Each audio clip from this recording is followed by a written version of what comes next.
Hey there, welcome back to the Futurists. I'm Rob Tercek, and my co host Brett King is traveling once again. He is a globetrotter. He never slows down, he never stops. He's in such demand around the world. It's often hard for us to find a time for us to schedule the show together. So this week, we're going to do something different. I'm going to fly solo, no guest. Instead, what I'm going to do is share with you a presentation that I use when I work with client companies. Now, I'm often called upon by companies to help them reinvent what they're doing. They need to launch a new product or a new service, or perhaps they have to upgrade an existing product or something that they sell, and they want to change it. And to me, this is a way to invent the future because you're going to get a group of people together in a room. And if you're successful, what you're going to come out with is a world beating product, something that everybody in the world needs.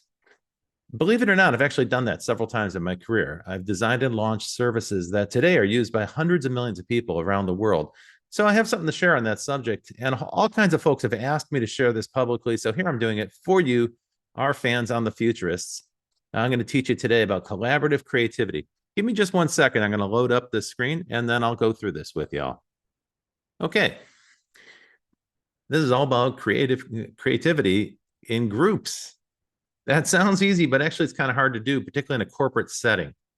So what I've done is devise a set of thinking tools and some visualization techniques.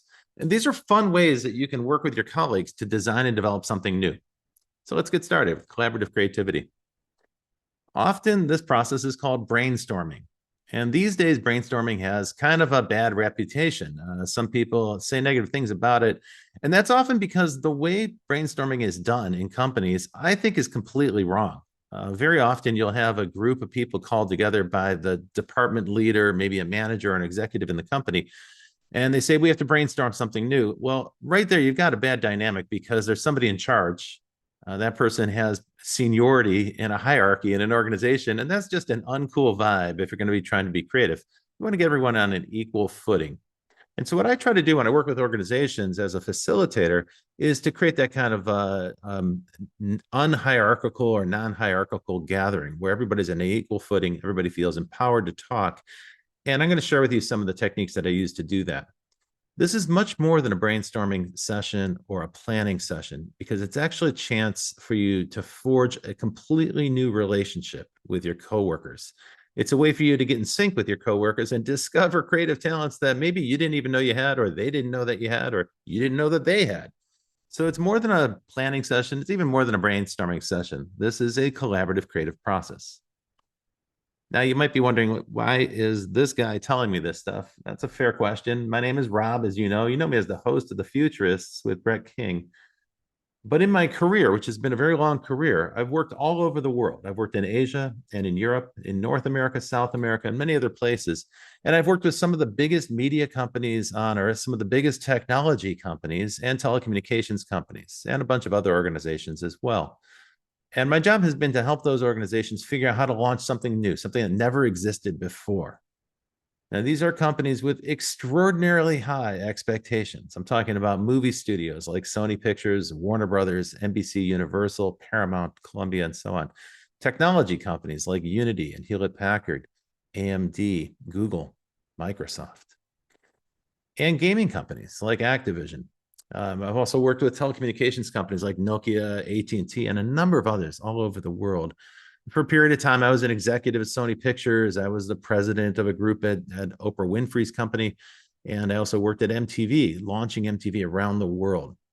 Now, these are a bunch of different companies from a bunch of different industries, but what they all have in common is extraordinarily high expectations and zero margin for error. If you're going to launch a new service for them, it has to be successful. It has to work. And so in that process, I realized that really the job that I had was creativity on demand. My job was to come up with ideas, and they had to be good ideas and they had to work. Now, that's a lot harder to do than it seems because you don't have much margin for error, as I said. And that's where I arrived at these techniques. So what you want to do when you come to a situation like that, where the expectations are very high and there's not much of a safety net, you really need to hit it. You want to stack the odds in your favor. In fact, what you're not looking for is one good idea. What you want to try to achieve is to have a lot of ideas. If you want to have a good idea, you better start with a lot of ideas, and then you can work your way to the best idea. That's what I'm going to talk to you about today, how to generate lots of ideas. And I want to make this a fun process, and I encourage you to do this if you're going to do this with your colleagues as well. So you can actually play act this, almost like a role play game. Play the part. The first part I want to talk to you about is how to be an alchemist. And the key with an alchemist is to combine different things, right? The alchemists used to combine base metals in their quest to achieve gold or create gold or something. But you can do that too, but you're not going to combine base metals. You're going to combine people from your organization. You're going to combine, you're going to try to find chemistry with the folks that you work with and get them to collaborate in a new way. So that's a new kind of alchemy, but it can be a very creative kind of alchemy. Now, the process of brainstorming typically involves two steps. You probably have heard this before. Diverge, where you're going to go out in a lot of directions. You're going to try to generate all kinds of ideas. This is the generative phase. And then there's a second phase called converge. That's where you start to apply filters and criteria and narrow down the list of ideas. Very often, for instance, if I start a workshop with a company, I'll begin the warm-up exercise. I'll ask them to each generate 50 ideas with a blank piece of paper. And we do that with a time limit, sometimes 5 minutes, sometimes 10 minutes, depending on how much coffee the group has had or what time of the day it is. A lot of folks think they can't generate 50 ideas in 5 minutes, but actually it's quite easy to do once you get started. And the great thing about doing it in a room with other people is that you see other people writing down stuff, they're kind of furiously scribbling ideas down on their piece of paper. So that kind of encourages you. It creates a little bit of a competitive dynamic, or at least a gentle motivation to get started. And so that's the process of diverging. You're going to generate a lot of ideas. After you get done with diverging, you can start to apply criteria and filters and critical thinking to narrow down that list. Now, a lot of people get this wrong, and this is actually where brainstorming goes wrong. This first starting point is where people get it wrong. Lots of folks want to jump to converge. They don't have the patience to do the diverge cycle, but you've got to do diverge first and then converge.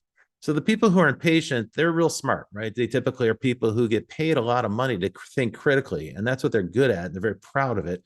And so they want to apply that converging thinking right away. The problem with that is it kills the energy in the divergence process, right? So if you start with critical thinking, for sure, nobody's going to generate any good ideas. You can almost guarantee you're going to have an unsuccessful brainstorming session. That's why I think a lot of this process fails when companies try to do it themselves. So what I'm going to show you now is how to diverge and how to do it respectfully with other people and not preemptively converge and cut them off. So you can be generative, which is creative, or you can be evaluative, and that's critical thinking, but you can't do both at the same time. So you can do one or the other. And you got to get everybody in the room on the same page, because if you got some people in one part of the room who are generating ideas and people in another part of the room who are sitting back going, that'll never work, and here's why, that's evaluative. That's critical thinking. They're going to gun down those ideas before they've even been fleshed out. Again, your results are going to be not very successful if you take that approach. The first thing you want to do if you're going to be involved in a collaborative brainstorming session or collaborative creative process is get clear. I want you to get clear about your emotional state. Again, this sounds easy, but frankly, lots of people are not honest about how they feel and how their emotions are. Some people feel awkward or defensive. Some people feel like they're being called out or isolated or singled out. Other people are angry or frustrated, or they're irritated because they've got something important to do and they should be working on that and so forth. Look, if you can't commit to this process in an open way with love in your heart, and the idea that you're going to do something fun with your colleagues and really commit to that. If you can't do it, then you shouldn't participate in it, because you're going to bring that negative energy in the room and you're going to kill everybody else's creativity. So just don't do it. One great way to break out of a negative emotion is to change your physiology. I had the opportunity to work with Tony Robbins for a period of time, a gentleman I respect greatly. And he says this all the time. You want to change your physiology. What he means by that is you got to get up. If you've been sitting around, you've got to stand up. If you've been standing inside, you got to go outside. Change your physiology if you want to change your perspective, if you want to change your mind. And that's especially true if you're in a negative emotional state. If you're in a negative emotional state and you've been sitting, let's say you've been sitting in front of your computer or looking at Facebook or some other social media, and it's got you down and you're feeling bad, well, get up out of that chair, because you're going to stay stuck in that emotion if you stay stuck in that chair. Get up out of that chair, go for a walk, go outside, go play with your dog, go toss a ball, go for a run, go to a yoga class, do something different, shift your body, shift your physiology, and you will change your attitude. It's essential that you come into this brainstorming session free and clear of any emotional baggage.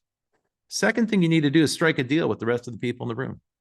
Figure out some agreements. What do we all agree on? What are we agreeing to do today? Let's strike a deal about that.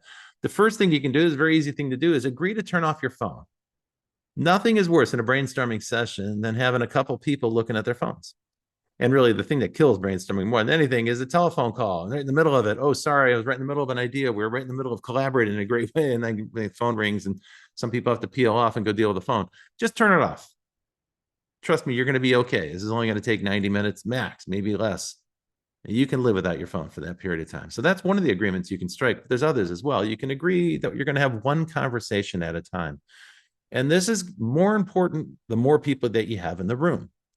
So if you have 5 people in the room, you definitely want to make sure that 2 of them don't break off on the side and have a side conversation. But as you add more people, and some people like to have a lot of people in a room for brainstorming, then the likelihood of that is going to increase. It's very difficult to keep people on the same page with more than 3 or 4 people in one conversation, but you got to have that commitment. If you find that this is hard to do, break up into smaller groups. That's a great way to handle it. The smaller the group, the more likely you're going to come up with things. You can do great brainstorming with 4 people. You don't need to have 25 people in the room. If you have 25, break it into 5 groups of 5. But key thing, when you're brainstorming, one conversation at a time. And mind what you say. Mind how you respond. Here's a phrase you're not allowed to use. This is one of the other commitments you can make to your collaborators. You can say, you're not allowed to say the phrase no, but. You can't imagine how often people say this. It's almost unconscious. It's like a knee-jerk reaction that some people have when someone's floating an idea. They're like, oh, I know what we can do. We can create robots that fly through the sky and do zone drone delivery or something like that. And immediately someone will say, no, but you can't do that because, okay, that's evaluative. That's critical thinking. You're killing the joy in the room. You're going to kill the buzz. Nobody's going to come up with an idea. So you must not say it. You got to banish that phrase. And I might say, yeah, okay, but, or no, but I need to respond. I need to respond to that idea because it's so far-fetched. It's such a wacky idea. The way to handle that is to use a different phrase. Everybody knows this. Yes, and, right? It's the classic phrase that you use when you do stand-up comedy or any kind of improvisational comedy. And that's what this is meant to be, a fun, collaborative, improvisational process. So you say yes, and. Yes is great. It's positive. It means the other person feels heard and you confirm their idea and you're going to build on top of it. So banish no but and go with yes and. Here's another thing that you can do, and this is a rule that you can create as well. Talk less and listen more. Everybody thinks that they're a great listener. I got to tell you, folks, I find most people are not great listeners. They're not listening to what's being said. Instead, what they're doing is they're just waiting for their chance to say the idea that they've got in their head. So they're just holding back, waiting till they hear a moment when they can say their idea. And the problem with that is you're now moving away from somebody else's good idea. You're not engaging with it. You're not building on it. And that's a missed opportunity. So talk less, listen more. And if you want to really do it like a pro, do active listening. You'll probably notice if you look at the show, the videos of our show, I'm always writing things down. Active listening is important. You want to listen with a pen in your hand and a piece of paper in front of you because you're going to process what that person is saying through more motor centers in your brain. And that means you're going to have much better retention. And that's not all. When they're done talking, you can say, hey, I was inspired by what you said. I want to test my understanding. Can I test my understanding?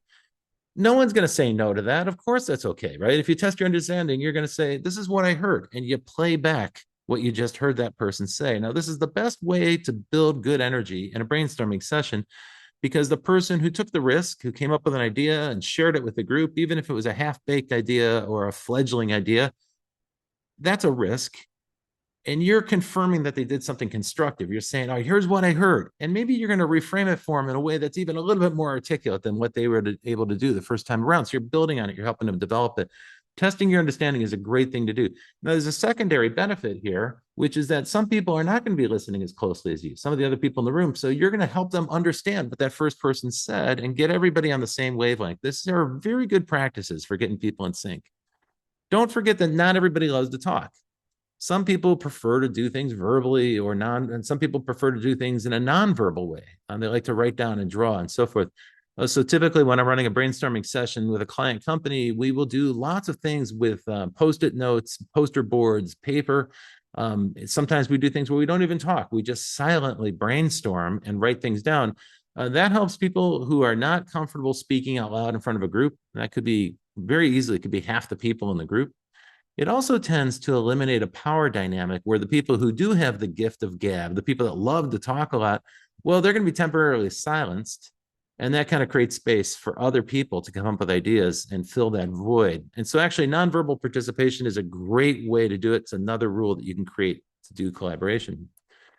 Another rule, another baseline commitment that you can make to the people in the room is to suspend judgment. You can agree that for the next hour, we are not going to be critical. We are not going to evaluate. We're going to just listen to each other's ideas, build on those ideas, and celebrate all the crazy ideas that we come up with. Give your inner critic the day off. Just tell your inner critic to go fishing. I know everybody's listening to this. You're a smart person and you get paid a lot of money to figure out what's wrong with something. You know, anyone who's a business development executive or a deal maker of any sort, or an attorney or in the finance department, these people, they are primed to gun down ideas because that is what they're paid to do. They're critical thinkers. You got to send that persona away. You're never going to be creative if you do that. You cannot indulge that person in a brainstorming session. So give your inner critic a day off, send them fishing. And what you want to do is prevent premature evaluation. Only you can prevent this from happening. You got to kind of restrain yourself from leaping to a critical statement or an evaluative statement. I cannot tell you how many times in my career I have been in sessions, brainstorming sessions where we're planning something new and people just can't wait to tell you how it's going to fail. I'll give you an example. When I worked for MTV, they asked me to go over to Asia. And I had never been to Hong Kong before, and that's where they were sending me. And we got some advice. A big consulting firm came in with some people from Billboard magazine, and they were going to give us advice before we shipped out to Asia. And their advice was MTV in Asia was going to fail. They said the customers will never go for it. And they had all sorts of data to back themselves up. They had some information about purchasing behavior and local preferences in different parts of Asia. And so with all that evidence, they said, look, it's not going to work. You are on a suicide mission. This is going to fail. Now, at the moment, I had already shipped my stuff to China. It was in a boat. It was literally on a boat to China. And so I figured, well, I've got nothing to lose at this point. I'm going anyway, so I'm going to just go there. Let me tell you, that MTV Asia launch was the most successful launch MTV ever had internationally. And so those critics, those folks who are like premature evaluators, they were just dead wrong. They had a lot of data, but they didn't really understand the nature of the problem. And so that's often the case. Don't listen to those critics. The same thing happened for me when I worked at Sony, where I was asked to design and launch a whole range of new games. Now, at the time I was doing this in the 90s, there were not a lot of internet games, very few. And network games or multiplayer games were extraordinarily difficult to do. So those were few and far between. We were launching them. And the feedback I got from some executives was, oh, we tried that already and it didn't work. This is another joy killer phrase. This is a great way to kill the joy in the room. If people are trying to brainstorm how to launch something and some smart person walks in the room and says, oh, yeah, we already tried that. It didn't work. Now, what they're not taking into account when they say this is they're not considering that maybe they tried it too early, or maybe they didn't do it the right way, or maybe their team was incompetent, or maybe their idea that they tried to execute on wasn't very good. Anyway, I didn't have the flexibility when I worked at Sony to listen to this because I had a mandate. I had to launch games. I had about 6 weeks to launch the first game when I joined that company, and I did. And you know what? It was an out of the box success. So was the second game, the third, and the fourth, and so forth. We launched dozens of games successfully, and we just disregarded these critics who tried to slow us down when we were brainstorming. And the same thing is true when I worked at Packet Video. There we were putting video on mobile phones. Today we take that for granted, but back in the late 1990s, early 2000s, that was a preposterous proposition. Nobody could figure out how to put video on a phone, but we did figure it out at Packet Video. And of course, what we were told is that will never work. You will never be able to put video on a mobile phone. Many people told us this. I heard this from motion picture companies and TV studios where I was trying to strike partnership deals. I also heard it from the people that make mobile phones. And then I actually went to visit Vodafone, one of the biggest mobile operators in the world. And we demonstrated it streaming. We demonstrated video streaming on their network in their office on a device that they sold. And their chief technology officer came in the room and he said, that will never work. And we were like, hang on a second, you're actually seeing it work right now in front of you. But he said, no, it'll never work, because he had been so conditioned to the belief that it was impossible to send video through a mobile phone signal that he could not conceive of the possibility. Now, if you let people do this, if you let people start your brainstorming session with these kinds of statements, what they're doing is they're telling you how your idea is going to fail. And candidly, folks, this is not such a work of genius. It's not very hard to say why a new idea will fail. There's a lot of ways ideas can fail. What's very difficult is to explain what might make it work. And that is your job in a brainstorming session. Your job is not to say how it's going to fail. Your job is to figure out what will work. If, on the other hand, you want to stop the thought process completely and kill the brainstorming session, well, that's easy to do. Just say things like this: we tried that before and it failed, or the customer will never go for it, or that will never work. And similar terms. I call these things thought terminating comments, because all they do is stop the creative process. They stop the brainstorming process. They stop any ideas that are in progress completely dead in their tracks. And so if that's what you're seeking to do, if you want to terminate it, use a phrase like that. But my view would be that you should have a commitment with your collaborators in a collaborative brainstorming session to banish all thought terminating comments. And if somebody slips up and they say one, as you're pitching an idea, you're trying to formulate an idea, they might say something, because some people slip up sometimes. All you have to do to remind them is to say, ouch, that hurts. You don't have to call them out. You don't have to make a big stink about it that they're using a thought terminating cliche. All you have to do is say, ouch, that hurts. And then they realize what they're doing is actually inflicting damage on the creative process, and they'll tend to pull back. They'll correct course. Okay, so that part was how to be the alchemist and how to create chemistry between the people you're collaborating with. The second part is how to be the seeker, because of course we're looking for new ideas, and being a seeker is the way to do that. So this is another kind of role-playing game episode we're going to go into. Seekers are curious. Seekers want to know. They want to know how things work. They want to know where things are. They want to discover the unknown. Be curious. One way to do that is to ask better questions. If you want better answers, you got to ask better questions. One way to do that is to think like a journalist. If you've ever been a journalist, even a high school newspaper, then you'll be familiar with the fact that journalists ask a certain set of questions for every story: who, what, when, where, how, and why. These are great questions to start with, particularly if you're trying to design a new product or reinvent a product or service that already exists. Who is it for? Who's going to provide it? Where will we sell it? Or where will the customer discover it? What is it exactly that we're proposing? How will we get it in front of them? How will we create this thing? How will we deliver it? And how much will we charge for it? When will it be available? When do they need it? When's the right time to deliver it? And why do they need it? These are such powerful questions. Each of these questions, if you answer them honestly, if you actually approach them candidly, you're going to uncover so much information that'll help make your product concept or your new idea better. Another thing to think about is what old thing has to give way for the new thing to happen. There's a lot to be said about this subject. We often use the term killer app in software. When people use that term, they forget that actually a killer app has to kill something. If you're launching a killer app, it means you're going after something else. You're trying to undo something. Killer app, for instance, email was the killer app for postal mail, right? For paper mail, and it really did succeed. In effect, we don't send letters anymore. Now we just send attachments and email and so forth. So if you have a good idea of the thing you're trying to kill, it can actually help you define your proposition even more tightly. Now you can also learn things from other parts of the company. Too often when we do brainstorming, we do it in an isolated way, but I'm a big believer that you want to get cross-divisional groups together, because you're going to get more perspectives and more understanding. For instance, there's often a marketing team, and their job is to really basically create demand for new products. And they'll want to think about user scenarios and so forth, but it would make a lot of sense for that marketing team to have the customer care people there and some salespeople as well, or some distribution people in the room, because they're going to learn some hard realities about how customers actually get to products. So it's a good idea to learn from other parts of the company. Now, many businesses that I deal with happen to be regulated. And I've discovered over the years that if a company is optimized for regulation, they don't really think about customers. They tend to be preoccupied with the regulator, and they design and optimize their entire business for regulation. So that's really not the best way to do innovation. Companies like that have a very difficult time innovating. And if you think of any regulated business, whether it's banking or air travel, you'll know exactly what I mean. These are not businesses that are very adept at launching new services or innovative products. Why is that the case? Well, particularly in a regulated business, but really any established business, you can think of that company as an operator. And that company is optimized for compliance, predictability, including revenue predictability, and reliability, customer expectations, and so forth. Those are the things that they optimize the business for: compliance, predictability, and reliability.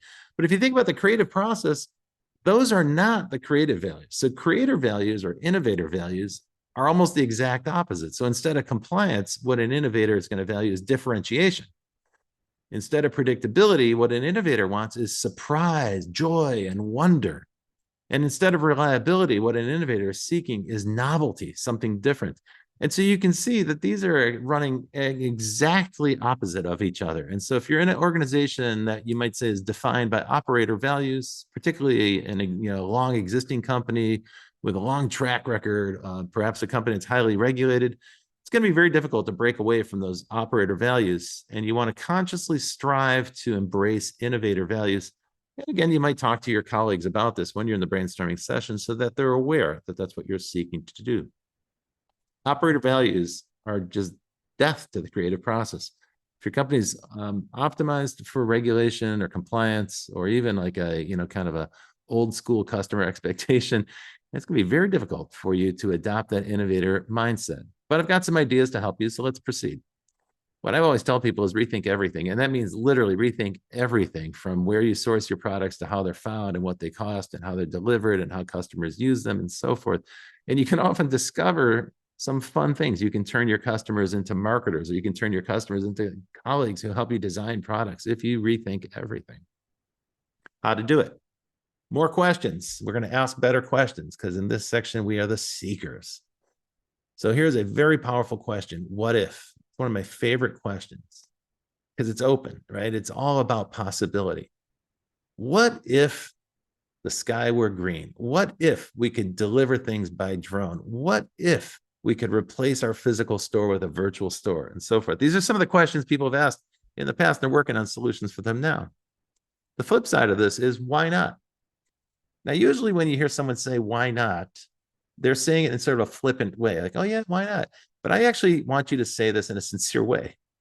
When I say, why not?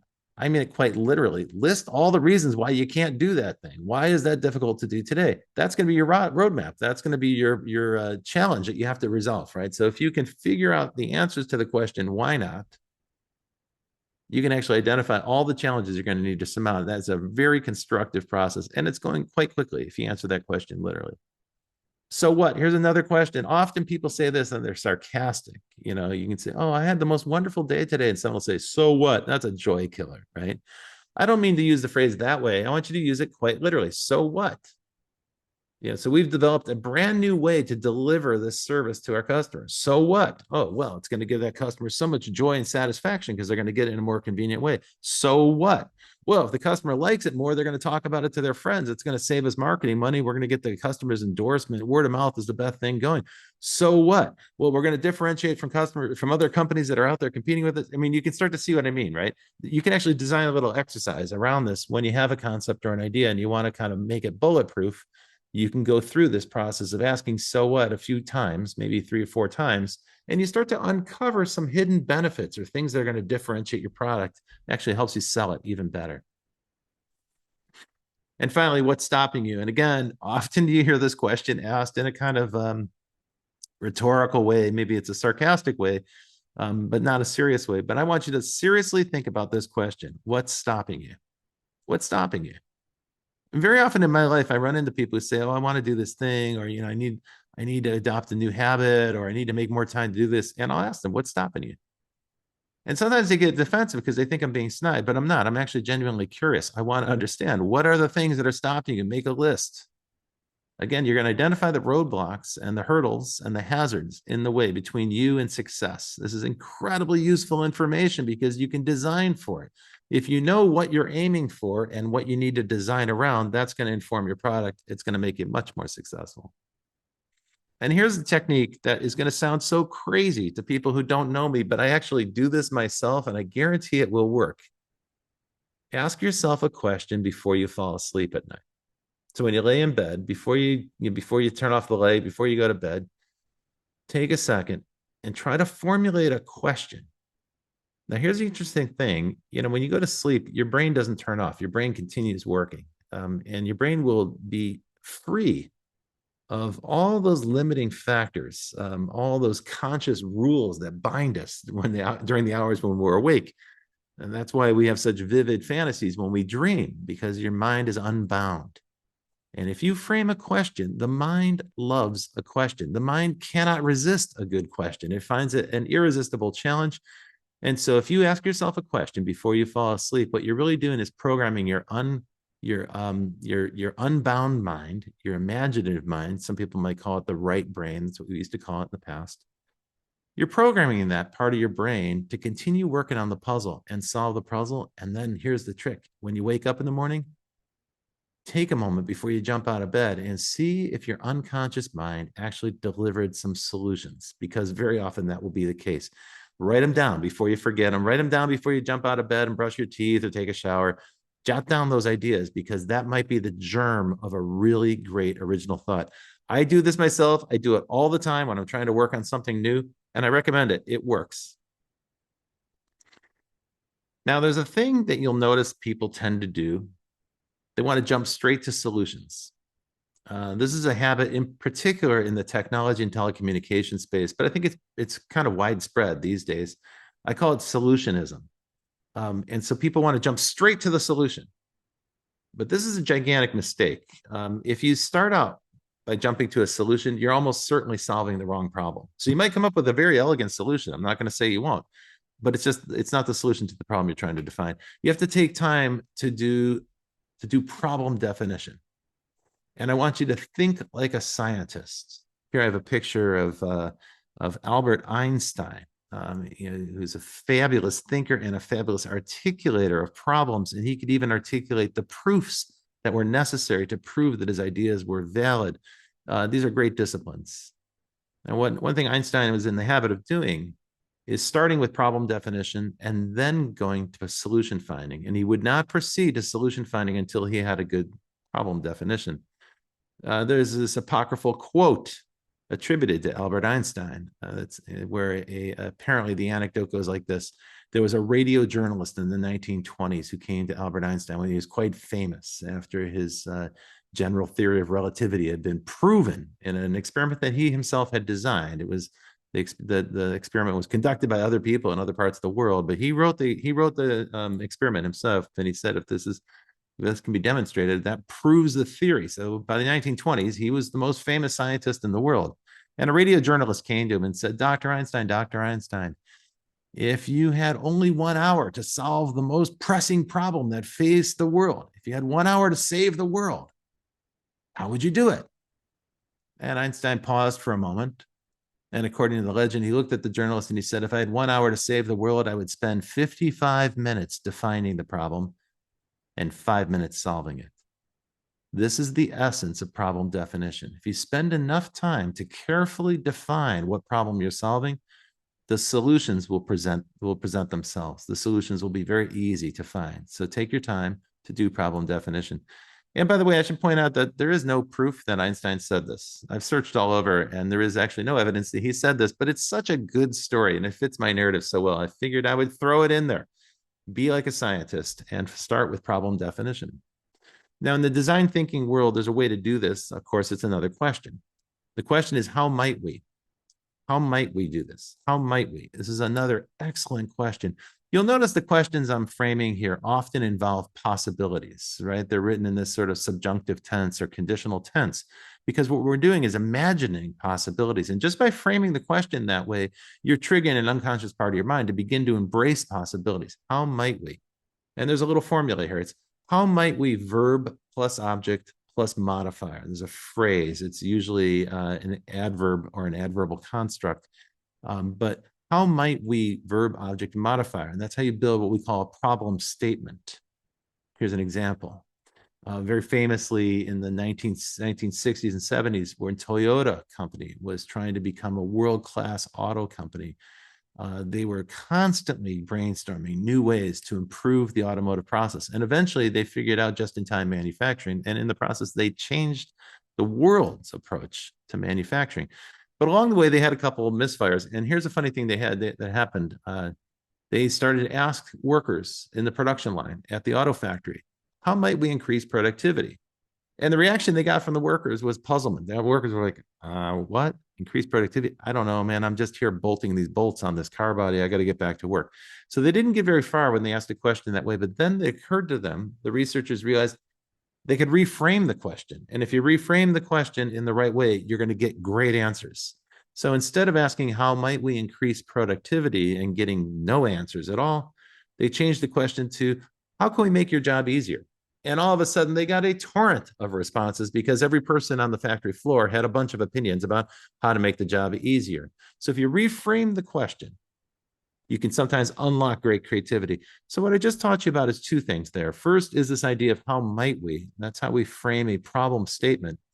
But if it's not working for you, if you've written a problem statement that's too convoluted or too abstract to come up with good answers, simplify it, reframe the question. How might we make your job easier? How might we repackage our product so people will buy more of it? How might we make our product more discoverable? How might we offer this as a service instead of a physical product? How might we present this to more customers? How might we make this product relevant to a customer base that we've never talked to before? All those questions are going to help you devise new features and new things that will make that product more successful in the marketplace. There are a couple other techniques around this, around problem definition, substitution. In math, there's a simple process of substitution. Here, I'm borrowing that concept. One way to do substitution is simply say, how do we meet that need right now? Before we have a product, what's the way we currently do it? And then go a little further and say, okay, if we took that product away, how else would people get this need met? And the examples are clear, right? So let's suppose you're trying to build like a flying car. All right, the substitution question is, how do we get around town before we had flying cars? Well, the answer is obvious, on motor vehicles and bicycles. Okay, what if we took those things away? Well, then people would probably use a horse, or maybe they'd walk on foot. Okay, what if we took those things away? Well, then people wouldn't get very far if you can't walk.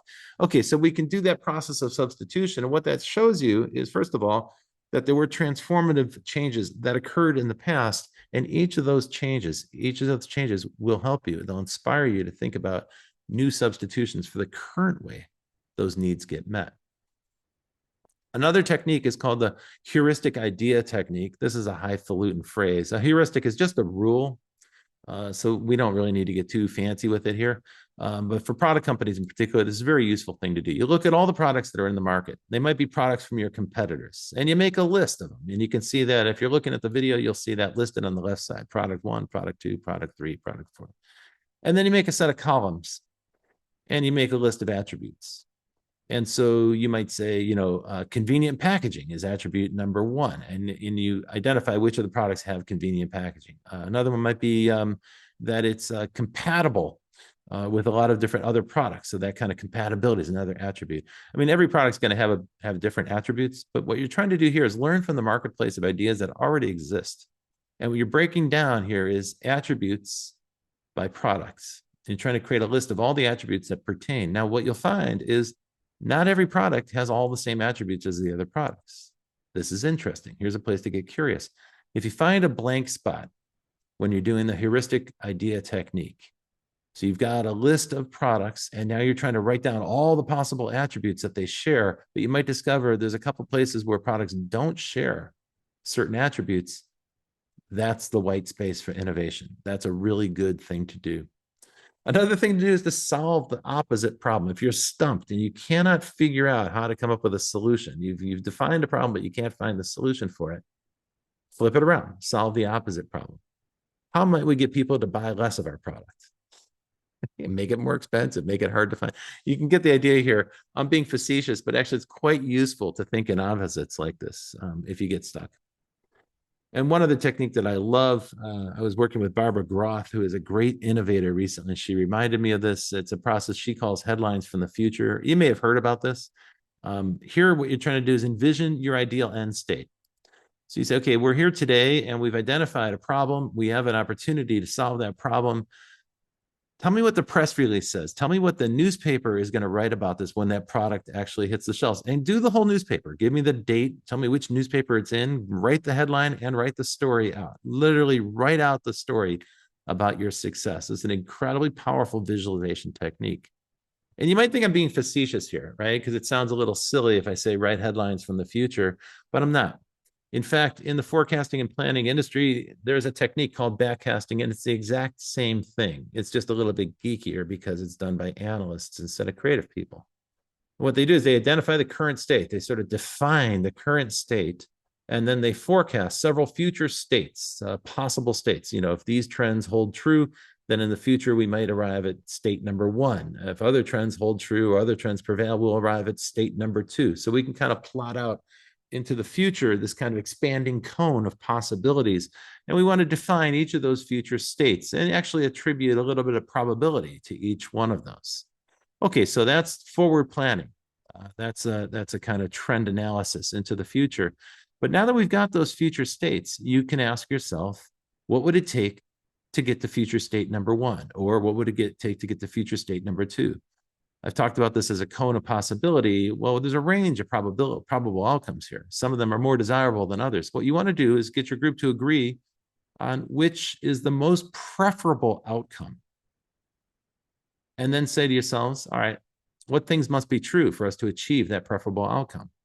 And you might identify 4 or 5 things that must be true in order for that future outcome to happen. Those 4 or 5 things, that's your product roadmap. That's your development roadmap. Those are the tasks that you must do.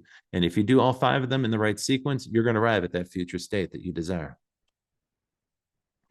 Okay, in the last section here, part 3, I have yet another role play persona for you. And this you can do with your group as well, is be the storyteller. It's one thing to have ideas. It's another thing to convey those ideas to other people. Well, this is a collaborative process. And so you've got to master the craft of getting the ideas out of your head and into someone else's head. And there's only so many tools at our disposal to do that. I'm going to take you through those right now. I'm going to teach you how to be the storyteller. The first thing you can do is write it as a narrative. Lots of times I see people give presentations filled with data points and charts and diagrams and so forth. Those charts and diagrams and numbers don't speak for themselves. They need a narrative to make them meaningful to people. People don't understand numbers. People can't remember figures. What we remember and what we understand is narratives. So you have to turn your concept, your solution, or your idea into a narrative. And notice a narrative with a beginning and a middle and an end. Almost always, that's going to be some kind of scenario. That could be a product development scenario, but even better, how about a user journey, a customer journey? And talk about where they go and how they find out about your new offering, your new service, or your new product. How are they going to encounter that? How are they going to pay for it? How's it packaged? How's it presented to them? What do they do when they get home? How do they use the thing in their lives? So if you write that out as a narrative, you'll notice that I'm framing this as a story. And you actually can do it as a story. It might be a very simplistic story. That's okay. We're not getting graded here on how well we write stories. The point is that there's a linear sequence to discovery, to product discovery and product understanding. There's a linear sequence to customer journeys. There is a linear sequence to the decision to purchase something new. And so if you write it out as a narrative, you're going to envision that. That's a very powerful envisioning tool, but it doesn't feel intimidating. I'm not asking people to visualize anything. I'm just saying, tell me a story. Anyone can do it. The next step is to get visual. This is really important. More than half of your brain power is devoted to processing visual images. We are visual creatures. We love visuals. And yet most people can't draw very well. So there's a conundrum. How can you get a group of people who are brainstorming to come up with visual ideas? Here are a couple ideas. The first thing, of course, is to diagram the solution. And you might be wondering what that diagram is if you're looking at the video. It's just something I generated. Obviously, those are not English words. Those are not words in any language. But the point here is to simply draw a diagram, a process diagram. It can be a sequential diagram. It can be a diagram that shows how parts fit together. It can be a diagram that shows the product. It can be a diagram that shows how all the elements of a service come together. Whatever it is you're trying to develop or design or launch, diagram it. It's a great process. Most likely what you're going to discover, there's a couple places or a couple steps in the sequence that you hadn't thought of. So this is a great way to discover blind spots in your process. Another way to handle this is to draw a storyboard. And here we can take a linear narrative and combine it with that process diagram. And then we come up with a storyboard. The concept of a storyboard was invented by Walt Disney, and he was trying to get animators to work together to create great grand narratives, but it hadn't really been done before. He was one of the very first people to try to create feature-length movies with animation. And so they created a storyboard, and a storyboard is simply the key frame of a key moment, the key idea. For each one of those key ideas in the story, they would draw one frame of animation, and that was the storyboard. And so, literally you'd say, this happens, and then Snow White wakes up, and then this happens, and then, there's a reaction, and then the evil queen or whoever it is, the villain, does this thing. So again, it's a linear narrative, and it's like this event occurs, next event occurs, next event occurs. That's how we would do it for an animated show or film. But you can actually do a storyboard for product or service or any creative thing that you're trying to invent. You can literally Draw out each step in the process, a linear narrative presented as a series of images. Draw a storyboard.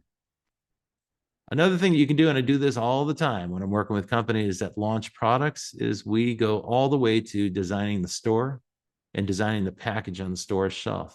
And you may have noticed that on the Futurists, we've had a couple episodes now where some Futurists do this process as well.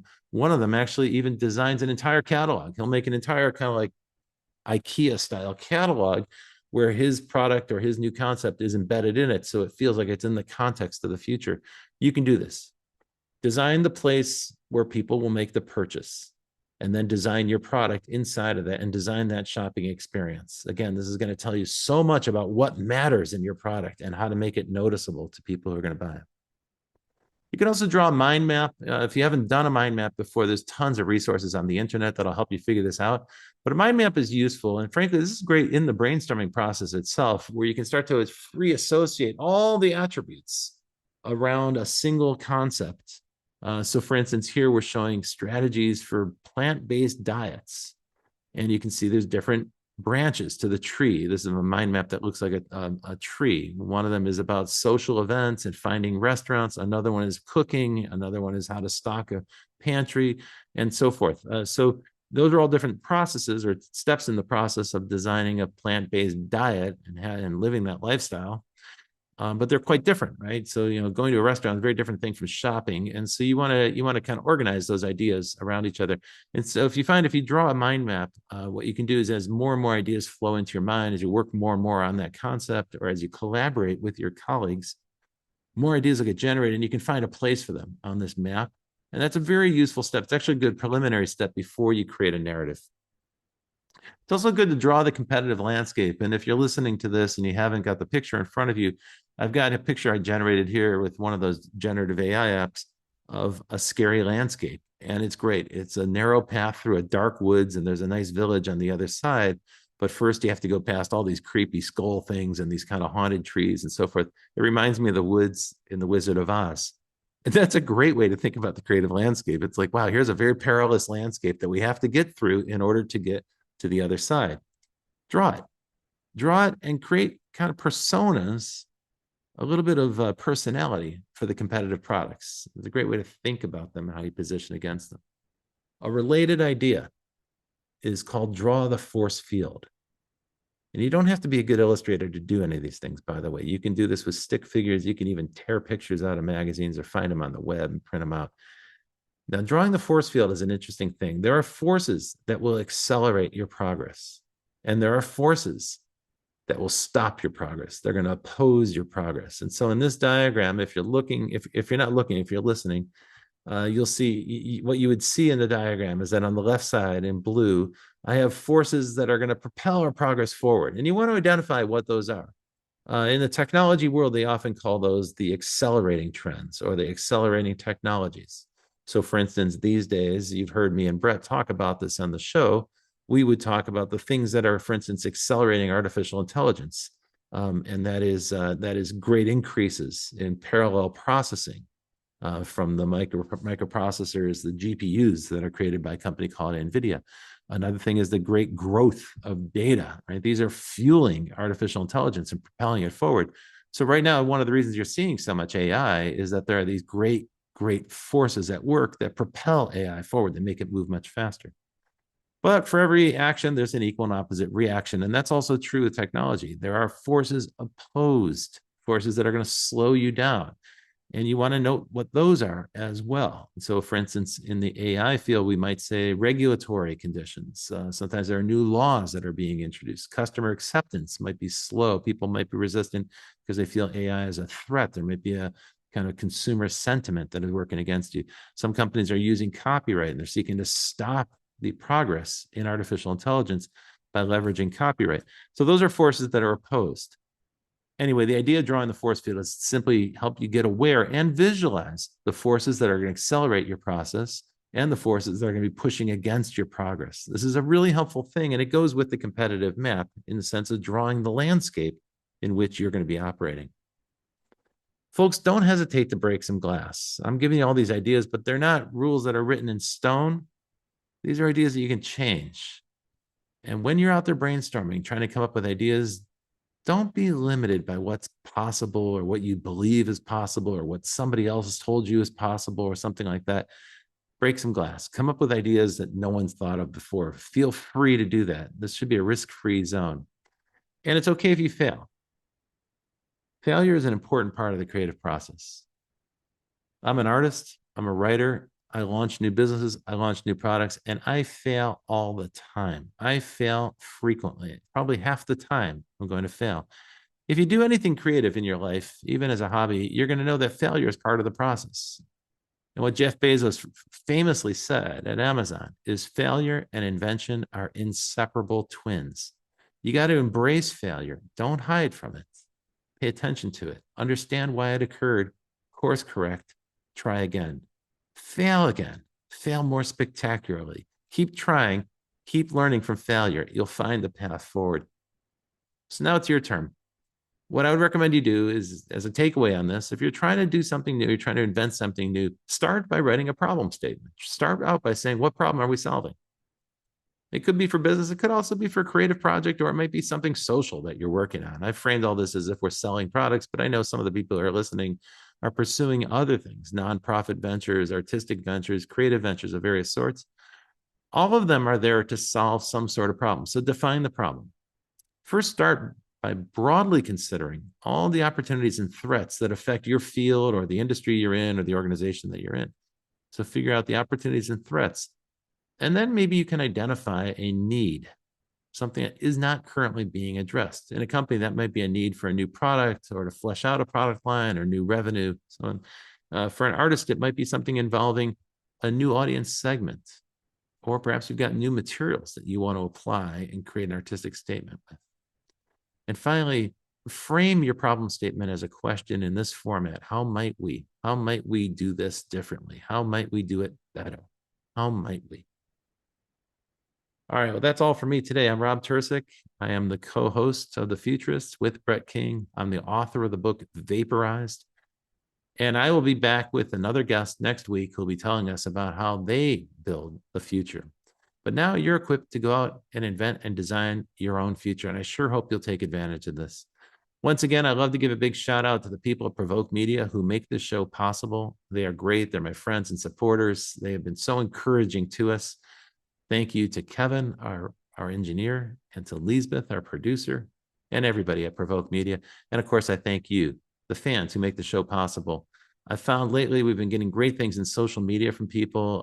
I love it. I love to hear from the audience. I love it when people tell us what's working and what they want more of or who we should interview next. So don't hesitate. Bring that stuff. We want to hear from y'all. That's it for this week, and I'll see you in the future.